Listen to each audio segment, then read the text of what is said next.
प्यारे बच्चों, जय हिंद।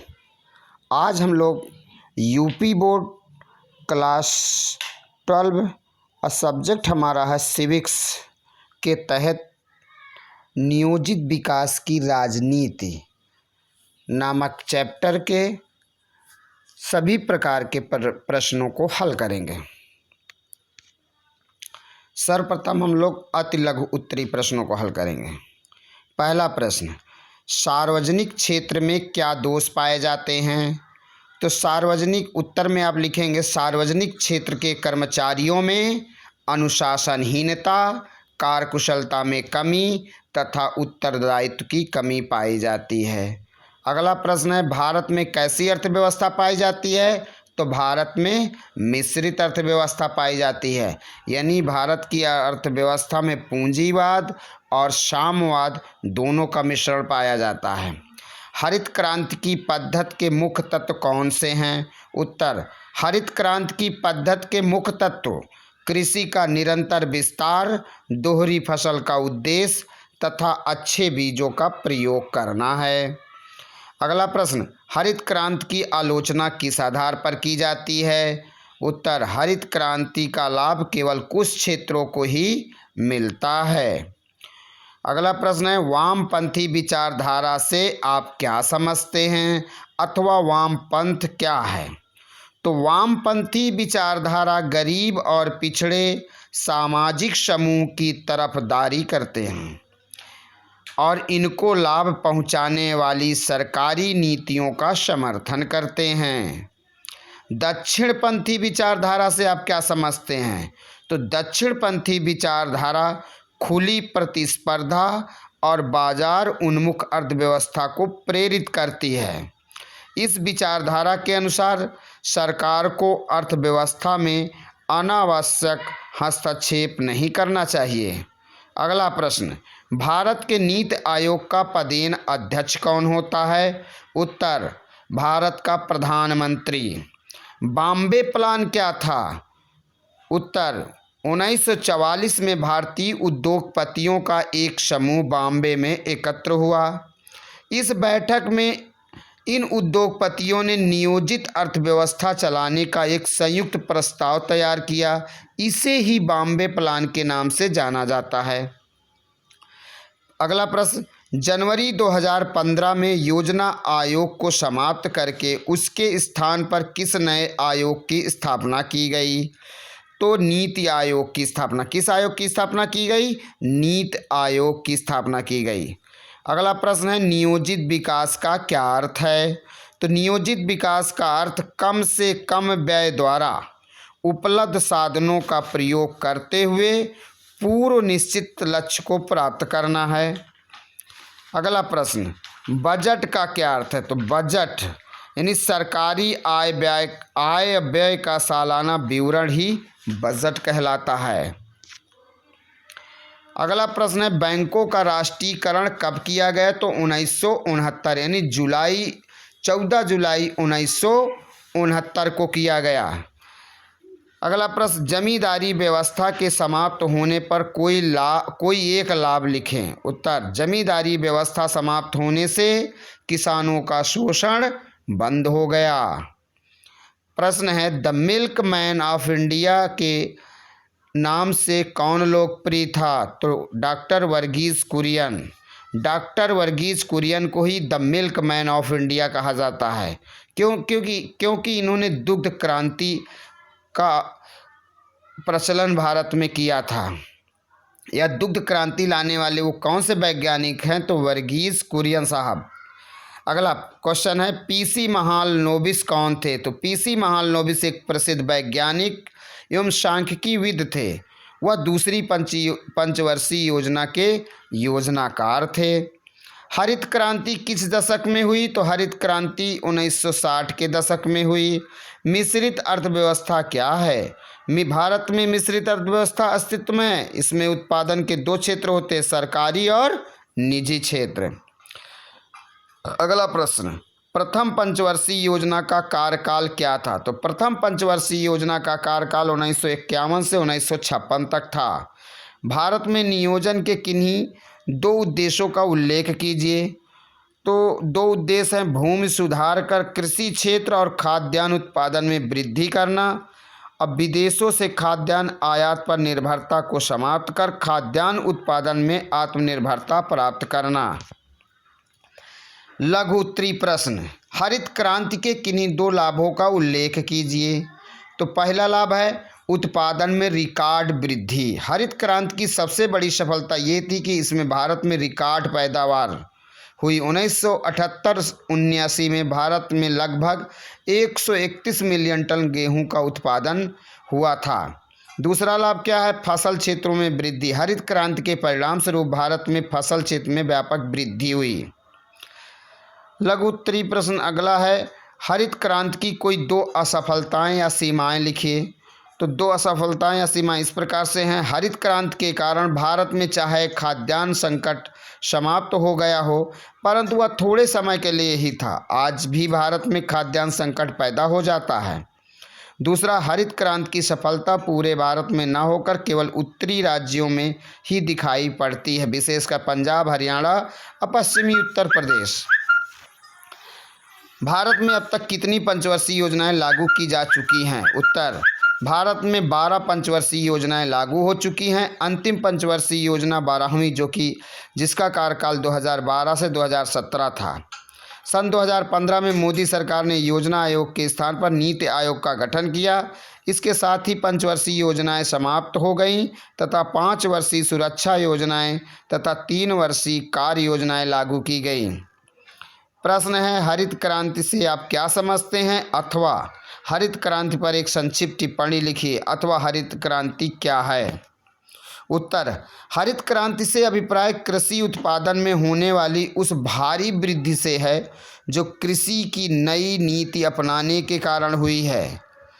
जेसी हारर के अनुसार हरित क्रांति शब्द 1968 में होने वाले उन आश्चर्यजनक परिवर्तनों के लिए प्रयोग में लाया जाता है जो भारत के खाद्यान्न उत्पादन में हुआ था तथा अब भी जारी है। हरित क्रांति से न केवल आर्थिक एवं सामाजिक बल्कि राजनीतिक ढांचा भी प्रभावित हुआ है। अगला प्रश्न है, आज़ादी के समय विकास के सवाल पर प्रमुख मतभेद क्या थे? क्या इन मतभेदों को सुलझा लिया गया है?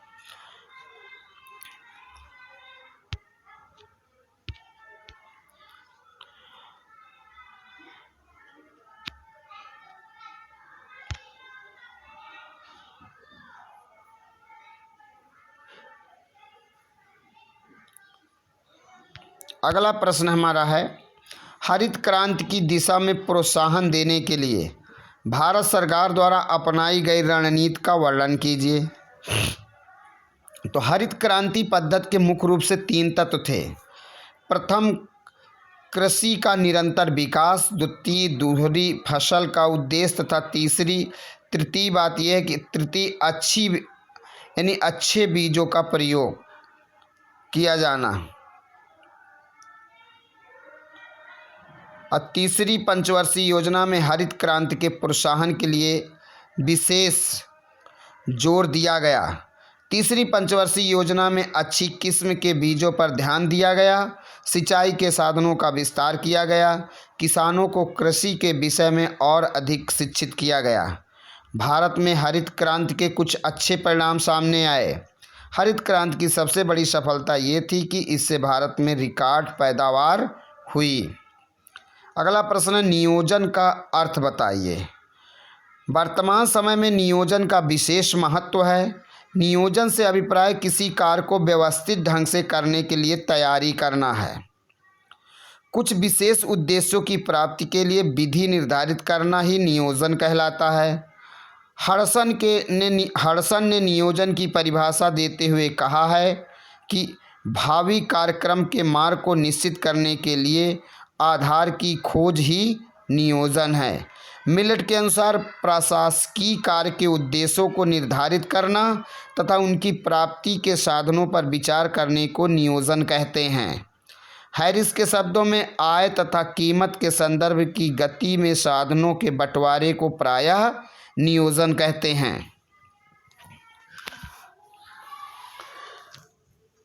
अगला प्रश्न है, हरित क्रांति क्या थी? इसके 2 सकारात्मक और 2 नकारात्मक परिणामों का उल्लेख कीजिए।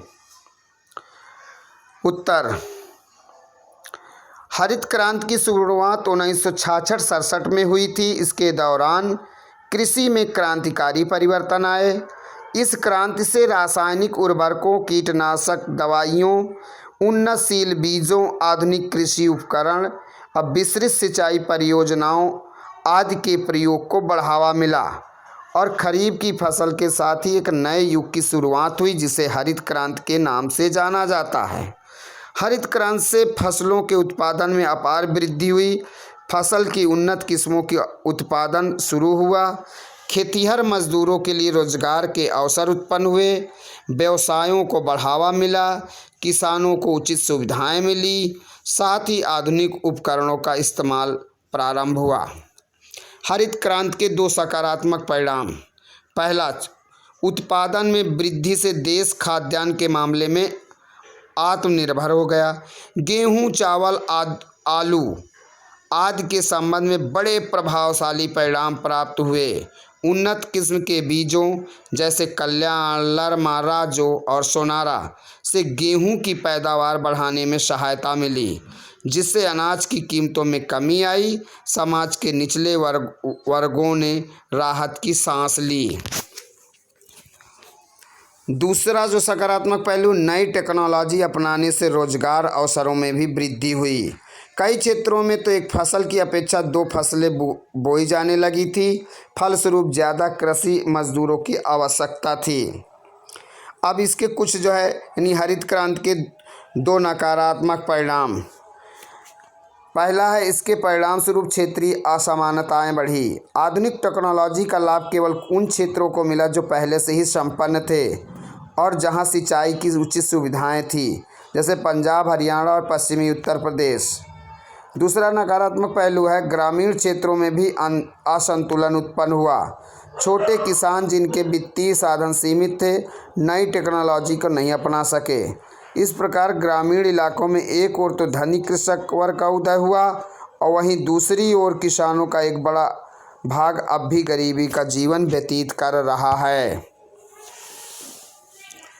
अगला प्रश्न है, नीति आयोग के उद्देश्य एवं कार्यों का संक्षेप में वर्णन कीजिए अथवा नीति आयोग पर एक संक्षिप्त टिप्पणी लिखिए। भारत सरकार ने योजना आयोग के स्थान पर एक नई संस्था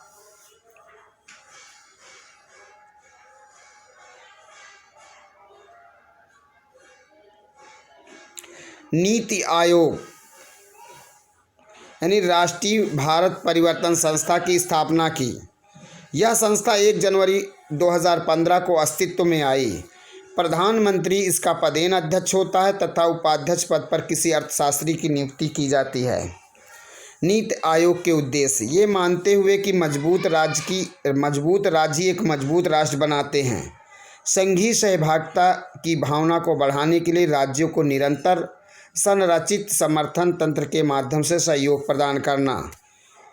और दूसरा उद्देश्य है ग्रामीण स्तर पर विश्वसनीय योजनाएं बनाने के लिए तंत्र विकसित करना और सरकार के उच्च स्तर पर उत्तरोत्तर इसे विकसित करना। तीसरा उद्देश्य है समाज के उन वर्गों पर विशेष ध्यान देना जो आर्थिक प्रगति से पर्याप्त रूप से लाभान्वित नहीं हैं। अगला प्रश्न है जो कि हमारा लॉन्ग में है, द्वितीय पंचवर्षीय योजना कब लागू की गई? इसमें किन बातों पर अधिक जोर दिया गया? ये प्रथम पंचवर्षीय योजना से किस प्रकार से भिन्न थी? तो द्वितीय पंचवर्षीय योजना 1956 से 1961 ईस्वी तक चली। यह योजना विख्यात अर्थशास्त्री पीसी महालनोबिस के नेतृत्व में बनाई गई थी। 1955 में कांग्रेस का लक्ष्य समाजवादी ढंग से समाज की स्थापना घोषित किया गया था। पहली योजना का मूल मंत्र था धैर्य, लेकिन दूसरी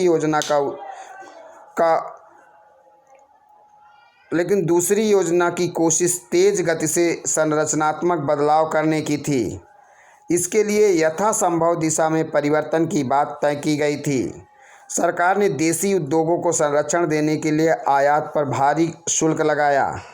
संरक्षण की इस नीति से निजी और सार्वजनिक क्षेत्र के उद्योगों को आगे बढ़ने में सहायता मिली। चूँकि इस अवधि में बचत और निवेश दोनों ही बढ़ रहे थे, इसलिए बिजली, रेलवे, इस्पात, मशीनरी और संचार जैसे उद्योगों को सार्वजनिक क्षेत्र में विकसित किया जा सकता था। वास्तव में औद्योगिकरण पर दिए गए इस बल ने भारतीय अर्थव्यवस्था के विकास को एक नया आयाम दिया। यद्यपि इसके साथ कुछ समस्याएं भी थी। भारत प्रौद्योगिकी की दृष्टि से पिछड़ा हुआ था और विश्व बाजार में प्रौद्योगिकी खरीदने में उसे अपने बहुमूल्य विदेशी मुद्रा व्यय करनी पड़ी। इसके अतिरिक्त उद्योगों ने कृषि की अपेक्षा निवेश को अधिक आकर्षित किया। ऐसे में खाद्यान्न संकट की आशंका अलग से सता रही थी। भारत के योजनाकारों को उद्योग और कृषि के बीच संतुलन साधने में भारी कठिनाई आई। तीसरी पंचवर्षीय योजना दूसरी योजना से ज़्यादा पृथक नहीं थी। आलोचकों ने ध्यान दिलाया है कि इस समय से योजना की रणनीतियों में सीधे सीधे शहरों की ओर रुख किया गया स्पष्ट दिखता है। कुछ अन्य लोगों का मानना था कृषि की जगह उद्योगों को प्राथमिकता देकर त्रुटि की गई। कुछ ऐसे भी लोग थे जो चाहते थे कि भारी उद्योगों की जगह कृषि आधारित उद्योगों पर बल दिया जाए। औद्योगिकरण से कुछ समस्याएं भी आईं। उद्योगों का विकास इसलिए आवश्यक था क्योंकि इनके अभाव में कोई देश आधुनिक बन ही नहीं सकता है। इसके अतिरिक्त फैक्ट्रियां बहुत से लोगों को रोजगार दिलाती हैं, पर उद्योगों पर अधिक बल देने से दो प्रमुख समस्याएं उत्पन्न हुई। पहली, उद्योगों के विकास के लिए उन्नत टेक्नोलॉजी की आवश्यकता थी, जिसे खरीदने के लिए हमने अपार विदेशी मुद्रा व्यय कर दी। बाद में हमें विदेशी मुद्रा की कमी का सामना करना पड़ा। फलस्वरूप हम बहुत सी ऐसी वस्तुओं पर का आयात नहीं कर सके जिनकी हमें अत्यंत आवश्यकता थी। दूसरे औद्योगिक प्रगति तो अत्यधिक अच्छी रही, पर कृषि क्षेत्र में हम पिछड़ गए। देश में खाद्य पदार्थ का संकट उत्पन्न हो गया। खाने पीने की वस्तुओं और अन्य उपभोक्ता वस्तुओं की कीमतें अत्यधिक बढ़ गईं। प्रथम पंचवर्षीय योजना में कृषि और सिंचाई के साधनों पर विशेष बल दिया गया, जबकि द्वितीय पंचवर्षीय योजना में बड़े पैमाने के उद्योगों की स्थापना पर बल दिया गया। प्रथम पंचवर्षीय योजना का देश के विकास पर क्या प्रभाव पड़ा अथवा प्रथम पंचवर्षीय योजना कब लागू की गई, इसमें किस बात पर अधिक बल दिया गया, द्वितीय पंचवर्षीय योजना से यह किस प्रकार अलग थी। तो प्रथम पंचवर्षीय योजना 1951 से 56 तक चली। प्रथम पंचवर्षीय योजना का प्रारूप जुलाई 1951 में प्रस्तुत किया गया, जिस पर अर्थशास्त्रियों, पत्रकारों और राजनेताओं के बीच व्यापक विचार विमर्श हुआ। देश के प्रतिभाशाली अर्थशास्त्री के.एन. राज की राय ये थी कि भारत को बहुत तेज़ी से विकास करने की शीघ्रता से बचना चाहिए। तेज़ी से विकास करने की चाह में जो निर्णय लिए जाते हैं उससे लोकतांत्रिक प्रक्रिया संकट में पड़ सकती है। प्रथम पंचवर्षीय योजना का आकार अपेक्षाकृत छोटा था और इसका लक्ष्य देश के विभाजन से उत्पन्न असंतुलन को समाप्त करना था। विभाजन के कारण खाद्यान्न का संकट था तथा पटसन और रुई पैदा करने वाले अधिकांश क्षेत्र पाकिस्तान में चले गए थे। इसलिए इस योजना में कृषि, सिंचाई योजनाओं और बिजली परियोजनाओं, विशेषकर भाखड़ा नागल जैसी परियोजनाओं को सर्वोच्च प्राथमिकता दी गई। सार्वजनिक क्षेत्र के लिए निर्धारित 2378 करोड़ में से लगभग 75% धनराशि कृषि, सिंचाई योजनाओं और बिजली परियोजनाओं के लिए रखी गई। प्रथम पंचवर्षीय योजना के अंतर्गत भाखड़ा नागल जैसी महान परियोजनाओं के लिए बड़ी धनराशि आवंटित की गई। योजनाकारों ने यह भी अनुभव किया कि कृषि उत्पादन की क्षमता बढ़ाने के लिए भूमि सुधार आवश्यक है। इससे बिचौलियों यानी जमींदारों को समाप्त किया जा सकता है। जमींदारी व्यवस्था के अंतर्गत भूमि पर किसानों का स्वामित्व नहीं था। भूमि के मालिक जमींदार होते थे जो किसानों को पट्टे पर जमीनें दिया करते थे। जमींदार प्रथा के उन्मूलन के बाद भूमि पर किसानों का स्वामित्व स्थापित हो गया, अर्थात राज्य और किसान के बीच सीधा संबंध स्थापित हो गए। ग्रामीण जनता के जीवन स्तर में सुधार लाने के लिए देश भर में सामुदायिक विकास योजनाएं आरंभ की गईं। इस योजना के अंतर्गत रेलवे और यातायात के अन्य साधनों के विकास के लिए 500 करोड़ रुपए की धनराशि निर्धारित की गई। प्रथम पंचवर्षीय योजना में कृषि उत्पादन, सिंचाई, मूल्य स्थिरता, बिजली और परिवहन सुधार पर जोर दिया गया। यह योजना सफल सिद्ध हुई क्योंकि इस योजना के कारण कृषि उत्पादन में 3.6% की दर से बढ़ोतरी हुई। भाखड़ा नांगल, हीराकुंड और मंटूर बांध की प्रमुख योजनाएं इस अवधि के दौरान आरंभ की गई थीं। इस योजना में प्रति व्यक्ति आय में 11% की वृद्धि दर्ज की गई। 1956 में योजना आयोग के अंत में 5 भारतीय प्रौद्योगिकी यानी IIT संस्थान को प्रमुख तकनीकी संस्थान के रूप में शुरू किया गया। द्वितीय पंचवर्षीय योजना के अंतर्गत भारी उद्योगों की स्थापना प्रमुख लक्ष्य था, जबकि प्रथम पंचवर्षीय योजना में कृषि और सिंचाई के विकास पर प्रमुख रूप से बल दिया गया। प्रथम पंचवर्षीय योजना में राष्ट्रीय आय में 18% की वृद्धि दर्ज की गई। प्रति व्यक्ति उपभोग की दर 8% एवं विनियोग की दर 2 से 3% रही। इस अवधि में 45 लाख अतिरिक्त लोगों को रोजगार प्रदान किया गया। 16 मिलियन एकड़ भूमि पर सिंचाई सुविधा का विस्तार किया गया। इस अवधि में खाद्यान्न उत्पादन में 20% की वृद्धि हुई। औद्योगिक उत्पादन में 8% की वार्षिक वृद्धि दर अर्जित की गई। 380 मील रेलवे लाइन बिछाई गई तथा 430 मील का नवीनीकरण किया गया। अगला क्वेश्चन है, हरित क्रांति क्या थी? यह श्वेत क्रांति से किस प्रकार भिन्न थी? इसके 2 सकारात्मक और 2 नकारात्मक प्रभाव का उल्लेख कीजिए। तो हरित क्रांति को कृषि का आधुनिकीकरण कहना अधिक तर्कसंगत होगा। नई कृषि नीति के 3 प्रमुख अंग थे। प्रथम, जिन भागों में सिंचाई सुविधाएं उपलब्ध थी वहां किसानों को कम मूल्य पर ये चीज़ें उपलब्ध कराई गईं। रासायनिक उर्वरक, कीटनाशक दवाइयों और बीजों की उन्नत किस्में। दूसरा, किसानों को कृषि मशीनरी खरीदने के लिए प्रोत्साहित किया गया और इसके लिए उन्हें ऋण भी अनुदान के तौर पर दिया गया। तीसरी, सिंचाई सुविधाएं निरंतर बनी रहीं और ट्यूबवेल, ट्रैक्टर और थ्रेशर आदि काम करते रहे। इसके लिए डीजल और विद्युत शक्ति की आपूर्ति ठीक ठाक रखी गई। कृषि क्षेत्र का विस्तार किया गया, अर्थात अब अधिकाधिक भूमि पर फसलें उगाई जाने लगी। नई टेक्नोलॉजी और कृषि के आधुनिकीकरण से भूमि की उत्पादन क्षमता बढ़ाने में बड़ी सहायता मिली। इसमें 1967 से 68 के दौरान खाद्यान्न के उत्पादन में व्यापक वृद्धि हुई। किसानों में नए किस्म के बीजों जैसे लरमा, राजो, सोनारा और कल्याण तथा नई कृषि मशीनरी के लिए अभूतपूर्व उत्साह पाया गया। यही वह कारण था कि इस समूचे घटनाक्रम को हरित क्रांति का नाम दिया गया। सरकार ने इस बात की भी गारंटी दी कि कृषि उपज को उचित मूल्य पर खरीद लिया जाएगा। अब हरित क्रांति के परिणाम अथवा इसके लाभ। तो इसके लाभ या परिणाम इस प्रकार है। पहला, उत्पादन में वृद्धि से देश खाद्यान्न के मामले में आत्मनिर्भर हो गया। गेहूं, चावल, आलू आदि के संबंध में बड़े प्रभावशाली परिणाम प्राप्त हुए। उन्नत किस्म के बीजों जैसे कल्याण, लरमा, राजो और सोनारा से गेहूं की पैदावार बढ़ाने में सहायता मिली, जिससे अनाज की कीमतों में कमी आई। समाज के निचले वर्णों ने राहत की सांस ली। नई टेक्नोलॉजी अपनाने से रोजगार अवसरों में भी वृद्धि हुई। कई क्षेत्रों में तो एक फसल की अपेक्षा 2 फसलें बोई जाने लगी। फलस्वरूप ज़्यादा कृषि मजदूरों की आवश्यकता थी। तीसरा लाभ है, पंजाब, हरियाणा, दिल्ली और पश्चिमी उत्तर प्रदेश के कई क्षेत्रों में हरित क्रांति का अधिक प्रभाव देखने को मिला। इन क्षेत्रों के बड़े किसान खूब फले फूले। साथ ही गाँवों में एक मध्यम किसान वर्ग का उदय हुआ जो राजनीति में एक संगठित गुट के रूप में उभरा है। उत्तर प्रदेश और बिहार में इस वर्ग पर समाजवादियों और अन्य वामपंथी दलों की अच्छी पकड़ देखने को मिलती है।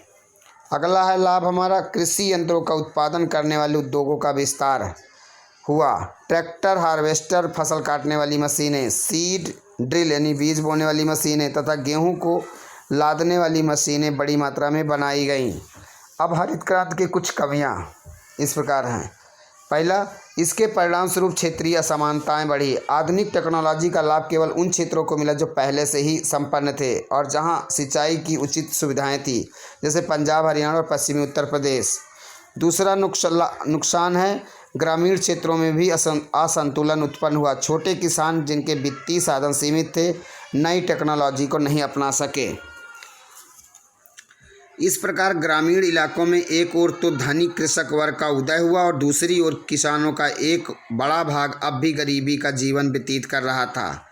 तीसरा लाभ है, कमी है कृषि क्षेत्र के विस्तार के लिए वनों और घास के मैदानों को साफ करना पड़ा।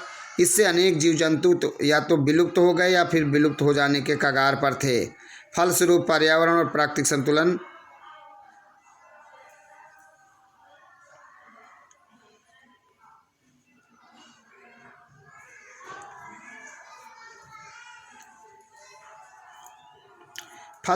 और प्राकृतिक संतुलन बिगड़ा। रासायनिक उर्वरकों के कारण धीरे धीरे कृषि भूमि की स्वाभाविक उर्वरता में कमी आती गई। अब फसलें उगाने के लिए अधिक मात्रा में उर्वरकों और अधिक जल की आवश्यकता होने लगी। हमें तो एक ऐसी स्थिति की आवश्यकता है जिसे हम एम.एस. स्वामीनाथन ने सदैव हरित क्रांति का नाम दिया, अर्थात बिना अधिक भूमि और जल के और अधिक उपज। हरित क्रांति कृषि क्षेत्र में खाद्यान्न उत्पादन बढ़ाने से संबंधित है, जबकि श्वेत क्रांति का उद्देश्य देश में दुग्ध उत्पादन में वृद्धि करना था। श्वेत क्रांति को ऑपरेशन फ्लड भी कहते हैं।